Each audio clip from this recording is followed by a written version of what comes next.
یہ قربانی شعائر اللہ میں سے ہے. اس طرح کے جملے بھی نہیں کہنا چاہیے کہ بھینس کی قربانی کا کٹا عید سے پہلے کھول دو. اس طرح کے جملے آپ نے سوشل میڈیا پہ سنے ہوں گے.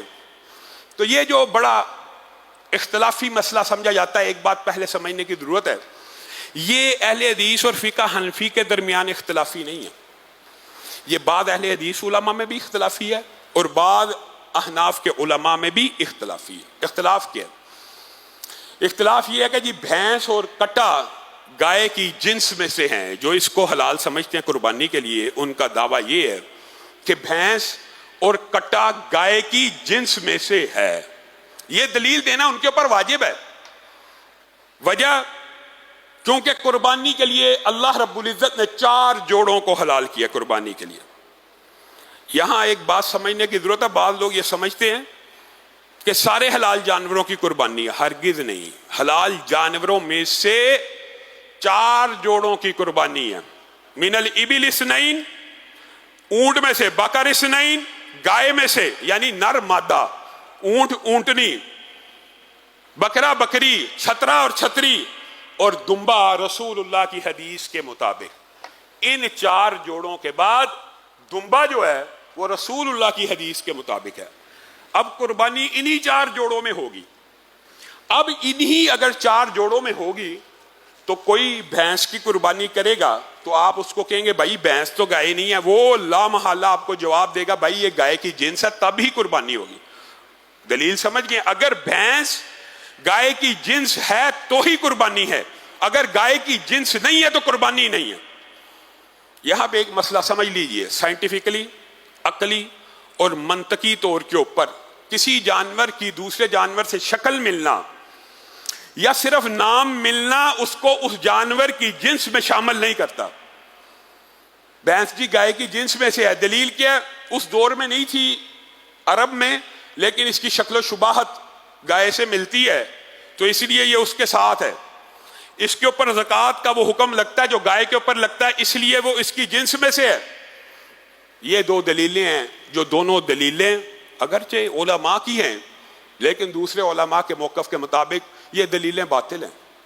گائے اور بھینس کی جنس سائنٹیفکلی کروموزومز کے اعتبار سے بھی فرق ہے اور عقلی اور منطقی اور ظاہری طور پہ بھی فرق ہے. گائے کا بچہ 9 ماہ میں جنم دیتا ہے، بھینس کا بچہ 10-11 ماہ میں جنم دیتا ہے. بھینس کے سینگ بل کھاتے ہوتے ہیں. کبھی آپ نے گائے کے سینگ بل کھاتے ہوئے نہیں دیکھے ہوں گے. بھینس کیچڑ پسند، پانی پسند جانور ہے، گائے صفائی پسند جانور ہے. کبھی آپ گائے کو دریا میں یا کیچڑ میں لوٹ پوت ہوتے نہیں دیکھیں گے. بھینس کو آپ چھوڑیں سب سے پہلے کیچڑ میں جائے گی اور پانی میں جائے گی.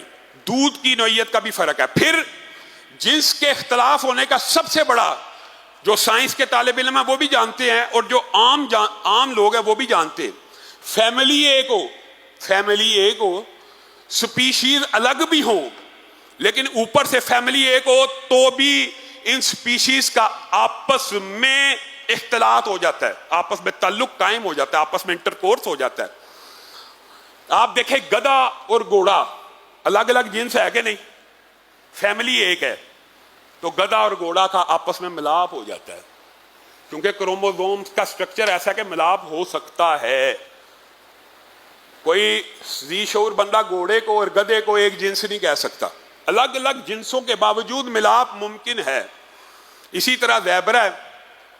اب یہاں پہ آپ بھینس کا اور گائے کا ملاپ کر کے دکھائیے، نہیں ہو سکتا. یعنی صرف جنس فرق نہیں ہے، فیملی بھی فرق ہے. اور اس فیملی کو بفلو کہا جاتا ہے. یہ جنگلی جانور ہے اور وہ پالتو جانور ہے. اس کو آپ ہل میں جوت لیں گائے کو جتنے مرضی سال، بھینس کو جوت دیں. یعنی زمین آسمان کا فرق ہے. جو پہلی دلیل ہوگی کہ جنس میں سے ہے وہ عقلی منطقی طور پہ جنس میں سے نہیں ہے. پھر دوسری بات نام کا. جی بعض لوگوں نے اس کو نام سے کہا ہے کہ یہ بھی نوم من البقر ہے. اب آپ ایمانداری سے بتلائیے گا، زیبرا اس کو کیا کہتے ہیں عربی میں؟ حمارے وحشی. حمارے کیا نام ہے؟ حمار. کیا نام حمار ہونے سے زیبرا حرام ہو جائے گا؟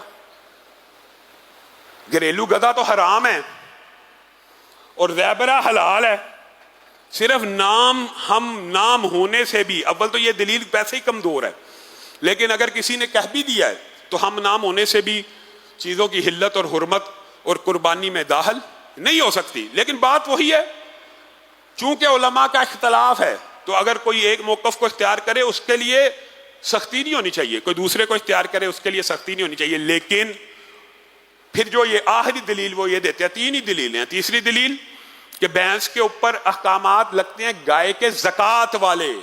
یہاں پہ یاد رکھیے احتیاط کا ایک کلیہ ہوتا ہے، فقی کلیہ، فقی۔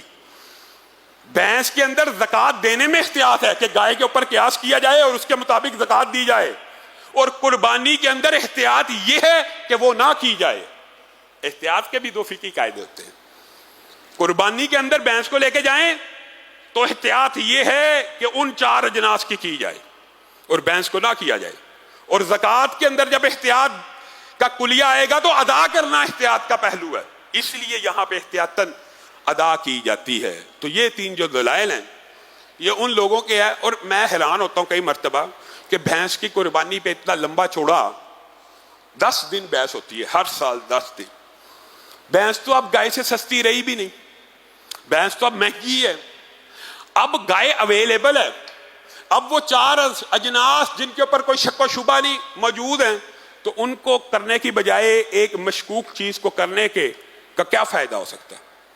کوئی فائدہ نہیں۔ اللہ رب العزت جو کہا گیا، جو سنا گیا، اس کو سمجھنے کی توفیق عنایت فرمائے۔ اگر کسی ساتھی کے ذہن میں قربانی کے حوالے سے کوئی اور بھی سوال ہو تو وہ کر سکتا ہے۔ ہاں، میرے ذہن میں ایک اور بات آ گئی، ساتھیوں نے ابھی پوچھا تھا، گائے کے اندر 7 حصے ہوتے ہیں، اونٹ کے اندر اگر آپ چاہیں تو 7 حصے بھی رکھ سکتے ہیں اور 10 حصے بھی رکھ سکتے ہیں، 7 حصے بھی اور 10 حصے میں بھی، یہ اللہ رب العزت کی طرف سے آسانی ہے۔ پھر گائے کے اندر کیا 2 حصے عقیقے کے رکھے جا سکتے ہیں اور 5 حصے قربانی کے؟ آپ قربانی اور صدقے کو ملا رہے ہیں، نہیں رکھے جا سکتے، حتیٰ کہ حالی گائے کے اندر عقیقہ کیا نہیں جا سکتا۔ گائے کا عقیقے کے ساتھ کوئی تعلق نہیں، عقیقے کے لیے ایک مکمل جانور کی جو حدیث ہے، ہاں اس جانور کی شرط دوندہ ہونا ضروری نہیں ہے، وہ کم عمر ہو سکتا ہے، اس میں کسی بھی قسم کے کوئی اچنبے کی بات نہیں ہے۔ اللہ رب العزت جو کہا گیا، جو سنا گیا، اس کو سمجھنے کی توفیق ہے۔